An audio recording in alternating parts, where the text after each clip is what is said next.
Pengajuan teman-teman bisa di ACC seperti punya saya, silahkan kalian simak video ini sampai selesai. Dan saya harap jangan kalian skip agar nantinya kalian bisa tahu bagaimana cara-cara ataupun proses-prosesnya. Karena untuk di aplikasi yang akan saya rekomendasikan pada kesempatan video kali ini adalah aplikasi yang belum terdaftar di OJK ataupun status legalitasnya masih ilegal. Jadi bagi kalian yang nantinya sudah di ACC, jika berniat untuk melakukan aksi galbay dipersilakan. Karena untuk di aplikasi ini aman sekali untuk digalbay. Dan saya doakan semoga setelah menonton video ini pengajuan kalian bisa langsung di ACC. Bismillahirrahmanirrahim. Assalamualaikum warahmatullahi wabarakatuh. Halo guys, bagaimana kabarnya? Saya doakan semoga sehat selalu dan dimurahkan rezekinya. Bertemu kembali di channel saya, channel Info Recehan. Channel yang akan berkomitmen membahas aplikasi pinjaman online langsung cair, baik itu yang berbentuk ilegal maupun yang berbentuk legal. Terima kasih bagi teman-teman yang sudah bergabung di channel ini dan mohon dukungannya dengan klik tombol subscribe-nya serta nyalakan tombol loncengnya agar tim kami lebih semangat lagi untuk memberikan informasi-informasinya. Namun di sini sebelum masuk ke inti videonya perlu sedikit saya kasih edukasi ataupun penjelasannya bagi teman-teman yang ingin melakukan peminjaman di aplikasi pinjaman online ilegal. Yang pertama-tama yang harus kalian perhatikan yaitu data-data kalian. Kalian harus mengkondisikannya terlebih dahulu, gantilah semua dengan data-data yang fake ataupun menggunakan data-data yang palsu. Jangan sampai kalian menggunakan data-data yang real. Nah, kemudian juga kalian harus memiliki rawatan jika ingin melakukan peminjaman di aplikasi pinjol ilegal. Karena jika kalian memiliki rawatan di aplikasi yang sudah terdaftar di OJK ataupun status legalitasnya sudah legal, maka nanti pada saat kalian melakukan di peminjaman aplikasi pinjol ilegal, maka nanti tingkat DACC-nya akan lebih tinggi. Nah, oleh sebab itu harap teman-teman dikondisikan dan kemudian nanti untuk di bagian data-data seperti di kontak, kemudian ruang memori, kemudian kotak masuk, kemudian telepon, usahakan kalian harus menggunakan data-data yang fake. Untuk di bagian kontak nanti juga harap teman-teman diubah saja 3 digit nomor ataupun 2 digit nomor karena nanti saya akan menjelaskan secara rinci ataupun secara detailnya bagaimana cara-cara ataupun proses-prosesnya ya. Dan juga bagi nanti untuk kalian yang ingin melakukan aksi galbay dipersilakan karena untuk di aplikasi ini aman sekali untuk digalbay. Karena yang sudah kita ketahui bersama-sama bahwa pihak Kemkominfo ataupun pemerintah Indonesia itu sudah menjelaskan secara jelas-jelasnya ya teman-teman bahwa pinjamlah uang sebanyak-banyaknya ke fintech yang ilegal dan tak perlu dikembalikan. Nah, oleh sebab itu harap teman-teman kondisikan dengan baik. Nah, baiklah teman-teman, sekarang kita langsung saja menuju ke aplikasinya. Nah, di sini untuk di aplikasi yang akan saya rekomendasikan pada kesempatan video kali ini adalah aplikasi yang bernama Fulusmas. Ini teman-teman aplikasinya. Untuk di aplikasi Fulusmas ini bisa teman-teman dapatkan ya di deskripsi video yang sudah saya jelaskan di bawah. Untuk status legalitasnya belum terdaftar di OJK atau biasa kami sebut dengan istilah pinjol ilegal. Nah, jadi bagi kalian yang sudah di ACC, jika nantinya berniat untuk digalbay dipersilakan. Karena untuk di aplikasi ini aman sekali untuk digalbay. Namun semua itu kembali lagi ke pribadi teman-teman ya. Kalau menurut saya pribadi, jika saya memiliki peminjaman ya saya kembalikan. Baik itu berbentuk uang ataupun berbentuk barang. Nah, sekarang kita coba lihat dulu untuk izin akses aplikasi ini, mengakses apa-apa saja pada smartphone kita. Nah, di sini saya tidak ada yang diizinkan teman-teman, karena untuk di aplikasi ini akan mengakses izin ke kontak, penyimpanan, ruang memori, dan juga telepon. Nah, seperti yang sudah saya jelaskan tadi, harap teman-teman kondisikan semuanya.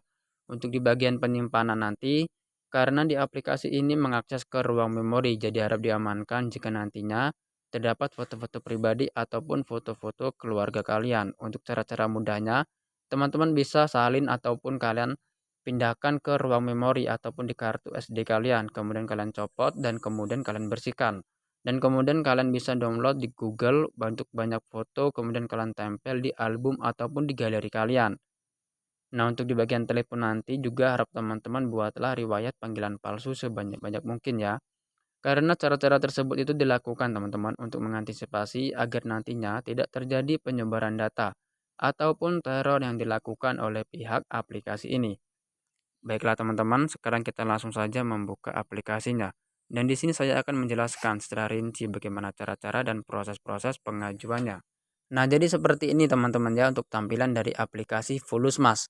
Untuk di aplikasi ini adalah aplikasi yang beranak, yang dimana di dalamnya banyak sekali aplikasi-aplikasi yang belum terdaftar di OJK. Untuk login di aplikasi ini, teman-teman cukup memasukkan nomor telepon kalian yang aktif, maka nanti akan dikirimi kode OTP ataupun kode verifikasi yang akan dikirim melalui SMS.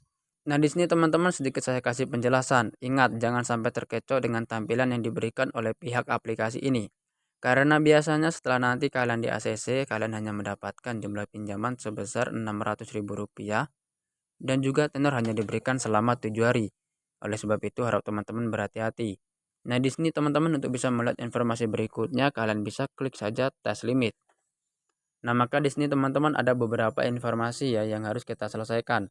Ada informasi utama, informasi pribadi, kontak darurat, dan terakhir informasi akun bank. Nah, untuk di bagian informasi utama ini kita disuruh mengisi alamat lengkap sesuai KTP berupa nama lengkap, nama keluarga dalam hukum, nomor KTP, jenis kelamin, pendidikan tertinggi, status pernikahan, jumlah anak, kemudian durasi tinggal, pengisian alamat lengkap sesuai KTP. Kemudian kita disuruh mengupload foto KTP bagian depan, foto KTP bagian belakang, dan kemudian kartu keluarga.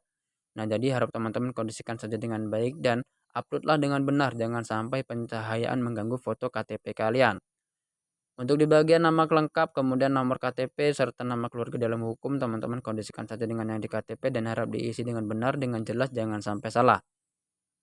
Karena ini adalah poin yang sangat penting. Jika kalian salah sedikit saja, maka secara otomatis pengajuan kalian auto ataupun ditolak mentah-mentah oleh pihak aplikasi ini. Nah, untuk di bagian pengisian alamat lengkap ini juga adalah poin yang sangat penting. Harap teman-teman isi dengan lengkap, dengan benar, jangan sampai salah. Nah, jika kalian sudah mengisi tahap informasi utama, kalian bisa klik saja kirim itu. Kemudian untuk di bagian informasi pribadi, kita disuruh mengisi informasi pekerjaan. Nah, untuk di bagian nama perusahaan, teman-teman tulislah menggunakan huruf yang besar ataupun huruf kapital. Ini adalah poin yang sangat penting, teman-teman. Untuk di nomor telepon perusahaan, jika teman-teman tidak memiliki nomor telepon perusahaan, kalian bisa mengisi dengan nomor telepon kalian yang aktif. Nah, untuk di bagian pekerjaan juga teman-teman kondisikan di sini kita diberikan beberapa opsi. Tinggal kalian sesuaikan saja ya dengan jenis ataupun tipe pekerjaan kalian jika sudah konfirmasi. Kemudian untuk digaji. Nah, untuk digaji ini kita juga diberikan beberapa opsi, namun saya sarankan kalian isilah sesuai dengan UMK pendapatan daerah teman-teman ya. Untuk di pengisian alamat pekerjaan juga teman-teman isi saja berdasarkan di mana kalian bekerja. Nah, untuk di pengunggahan foto bukti kerja ini juga teman-teman sesuaikan saja. Namun jika kalian tidak memiliki foto bukti kerja, kalian bisa mendownload di Google, kalian cari bukti kerja kemudian kalian tempel di aplikasi ini. Nah, jika kalian sudah mengisi tahap ini, kalian bisa klik saja kirim itu. Nah, kemudian untuk di pengisian informasi kontak darurat, di sini kita dibutuhkan 2 buah kontak darurat. Dan dalam tahap pengisian kontak, kalian bisa ya bekerja sama dengan teman-teman kalian yang bisa diajak bekerja sama. Seperti yang sudah saya jelaskan tadi, teman-teman gunakanlah kontak yang fake. Jadi nanti pada saat ditelepon oleh pihak aplikasi ini, maka pihak aplikasi ini tidak akan bisa menelpon karena menggunakan kontak yang fake. Dan saya sarankan untuk di bagian hubungan yang pertama nanti kalian istilah yang orang tua, agar nantinya tingkat DSS-nya lebih tinggi. Dan jika kalian sudah mengisi tahap informasi kontak, kalian bisa klik saja langkah selanjutnya. Nah, untuk yang di bagian terakhir adalah informasi akun bank. Nah, dalam tahap pengisian akun bank ini, untuk di aplikasi ini cukup memudahkan bagi kita yang tidak memiliki akun bank. Karena untuk di aplikasi ini bisa memakai nama rekening orang lain. Nah, jadi bagi teman-teman yang tidak memiliki akun bank, tidak usah khawatir, kalian bisa meminjam dulu dengan nomor rekening orang lain, bisa keluarga kalian, pacar kalian, ataupun orang tua kalian. Dan juga diusahakan teman-teman ya, akun bank nanti harus aktif karena ini adalah akun bank yang akan kalian cairkan jika nanti pengajuan kalian sudah di ACC. Nah, jika kalian sudah mengisi tahap informasi akun bank ini, kalian bisa klik saja mengirim. Nah, jika nantinya teman-teman sudah berhasil mengisi semua informasi ataupun semua tahap-tahap yang diberikan oleh pihak aplikasi ini, jika kalian berniat melakukan peminjaman, kalian bisa klik saja tes berapa yang dapat Anda pinjam. Nah, maka nanti akan secara otomatis data-data kalian akan berhasil diperiksa oleh pihak analis maupun pihak audit. Dan biasanya teman-teman dalam proses pemeriksaan membutuhkan waktu kurang lebih 2 kali 24 jam ataupun 1 hari. Namun jika lewat dari 2 kali 24 jam lebih pengajuan kalian belum juga di-ACC, maka secara otomatis pengajuan kalian auto. Namun demikian, teman-teman jangan berkecil hati karena masih banyak sekali aplikasi pinjaman online langsung cair yang mungkin bisa teman-teman coba. Dan mungkin itu saja informasi yang dapat saya sampaikan pada kesempatan video kali ini. Semoga informasi ini bisa membantu keuangan teman-teman. Sampai bertemu di next video berikutnya. Wassalamualaikum warahmatullahi wabarakatuh.